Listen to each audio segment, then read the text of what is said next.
Hello, সবাই কেমন আছো? আজকে আমরা খুবই গুরুত্বপূর্ণ বিষয় ভারতের জাতীয় জরুরি অবস্থা এই সম্পর্কে 10টা এমসিকিউ সেট প্র্যাকটিস করব। সামনে যত রকমের কম্পিটিটিভ পরীক্ষা রয়েছে, যেমন পঞ্চায়েত, মিসেলেনিয়াস, ডাব্লিউবিপি, কেপি, যে ধরনের সমস্ত পরীক্ষা হয় সেগুলোর ওপর টপিক ওয়াইজ 10টা করে প্রশ্ন সেট আলোচনা করব। তো প্রথম প্রশ্ন দেখা যাক, ভারতের সংবিধানের কত নম্বর ধারায় জাতীয় জরুরি অবস্থার কথা উল্লেখ রয়েছে? তো শুধু প্রশ্ন পড়লেই হয় না, প্রশ্নের সাথে সাথে কিছু ডিটেলসও জানা দরকার। যেমন জরুরি অবস্থা কী? জরুরি অবস্থা কী? যখন ইংরেজিতে যেটাকে বলা হয় ইমার্জেন্সি, অর্থাৎ যখন একটা জরুরি কোনো আপদকালীন বা কোনো বিপদ চলে আসে রাষ্ট্রের প্রতি, অভ্যন্তরীণ বা বৈদেশিক যে কোনো ধরনের বিপদ, আক্রমণ হতে পারে কিংবা অর্থনৈতিক অবস্থা হতে পারে, রাজনৈতিক গোলযোগ হতে পারে, তখন কেন্দ্রের হাতে সমস্ত ক্ষমতা চলে যায়। কেন্দ্র তখন সম্পূর্ণভাবে ক্ষমতার দায়িত্বে চলে আসে, কেন্দ্র এবং রাষ্ট্রপতি, তখন সেটাকে জরুরি অবস্থার বলা হয়ে থাকে। তো ভারতীয় সংবিধানের কত নম্বর ধারায় জাতীয় জরুরি অবস্থার কথা বলা হয়েছে? 356, 360, 352 এবং 370। সঠিক উত্তর হবে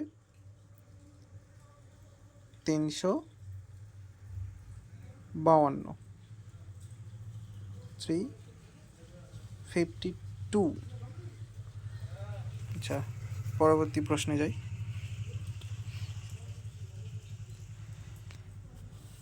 ভারতের জাতীয় জরুরি অবস্থা ঘোষণার চূড়ান্ত ক্ষমতা কার, অর্থাৎ কার হাতে ভারতের জাতীয় জরুরি অবস্থা ঘোষণার চূড়ান্ত ক্ষমতা রয়েছে?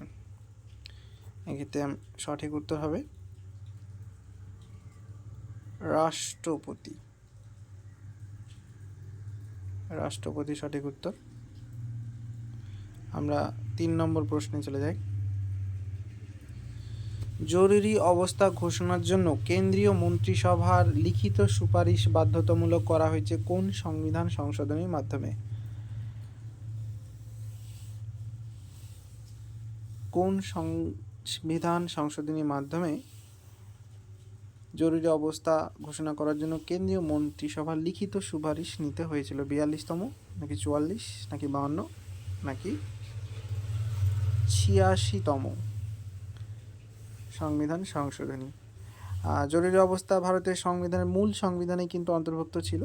এটা অন্তর্ভুক্ত হওয়ার বিষয় না, জাস্ট কেন্দ্রীয় মন্ত্রিসভার লিখিত সুপারিশ বাধ্যতামূলক করা হয়েছে যে সংবিধান সংশোধনীর মাধ্যমে। সঠিক উত্তর হবে 44তম সংবিধান সংশোধনীর মাধ্যমে। আমরা পরবর্তী প্রশ্ন দেখি। ভারতে জরুরি অবস্থা ঘোষণার পর সংসদের উভয় কক্ষে তা কত দিনের মধ্যে অনুমোদিত হতে হয়? জরুরি অবস্থা ঘোষণার পর সংসদের উভয় কক্ষে তা কত দিনের মধ্যে অনুমোদিত হতে হয়? সাধারণত জরুরি অবস্থা 6 মাস পর্যন্ত স্থায়ী হতে পারে, আর 6 মাস পর আবার তা সংসদের উভয় কক্ষের কাছে আবার অনুমোদন নিতে হয়। তো এখানে প্রশ্ন সেটা না, প্রশ্ন হচ্ছে ভারতের জরুরি অবস্থা ঘোষণার পর সংসদের উভয় কক্ষে তা কত দিনের মধ্যে অনুমোদিত হতে হয়। মিনিমাম একটা সময় থাকে, সেটা হচ্ছে 1 মাস। 1 মাস সময় কিন্তু লাগে। নেক্সট প্রশ্ন। 1975 সালে যখন সর্বশেষ জরুরি অবস্থা জারি হয়েছিল তখন ভারতের রাষ্ট্রপতি কে ছিলেন? সর্বশেষ জাতীয় জরুরি অবস্থা বলে রাখি, এই নিয়ে 3বার জরুরি অবস্থা কিন্তু হয়েছিল ভারতে। একটা হচ্ছে 1962, 1971, আর একটা হচ্ছে 1975। এটা 1962 যেটা ইন্ডিয়া চায়না ওয়ার, 1971 পাকিস্তানের সাথে যে যুদ্ধ, আর 1975 সাল যেটা হচ্ছে অভ্যন্তরীণ কারণে হয়েছিল। সেই সময় রাষ্ট্রপতি কে ছিলেন? প্রশ্ন এটা, রাষ্ট্রপতি কে ছিলেন? আর বলে রাখি, সেই সময় ভারতের প্রধানমন্ত্রী ছিলেন একজন বিখ্যাত মহিলা, ইন্দিরা গান্ধী। কিন্তু প্রশ্ন সেটা নয়, প্রশ্ন হচ্ছে ভারতের রাষ্ট্রপতি কে ছিলেন? উত্তর হবে ফখরুদ্দিন আলী মোহাম্মদ, অপশন গ। পরবর্তী প্রশ্ন যাই। জরুরি অবস্থার সময় সংবিধানের কোন ধারা দুটি স্থগিত করা যায় না? জরুরি অবস্থা চলাকালীন সমস্ত যত রকমের ভারতের মানুষের মৌলিক অধিকার রয়েছে তা সীমিত হয়ে আসে বা কমে আসে।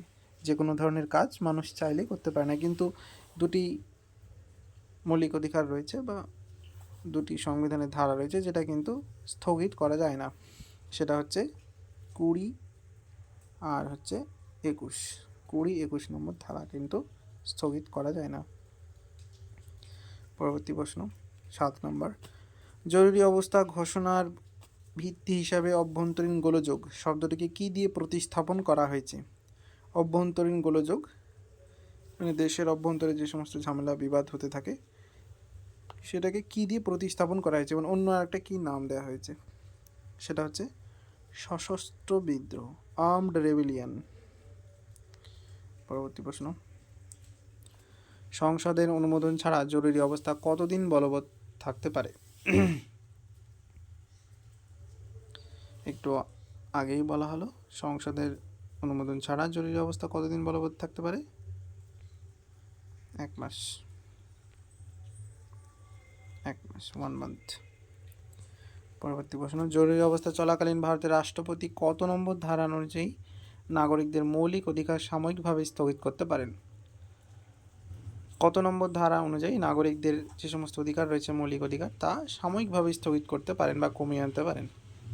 সঠিক উত্তর হবে 358 ও 359।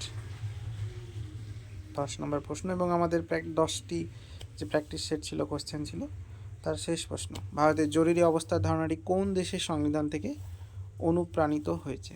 কোন দেশের সংবিধান থেকে নেওয়া হয়েছে? এক কথায় আমরা জানি আমেরিকা থেকে নেওয়া হয়েছে। কী নেওয়া হয়েছে? ভারতের মৌলিক অধিকার নেওয়া হয়েছে আমেরিকা থেকে। ব্রিটেন থেকেও অনেক কিছু নেওয়া হয়েছে, আইনের শাসন, রিট জারি করা, এসব নেওয়া হয়েছে।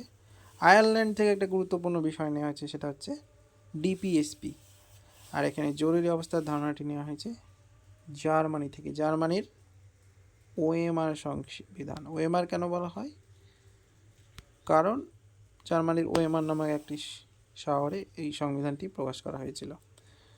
তো আজকের মতো এখানেই। ধন্যবাদ সবাইকে।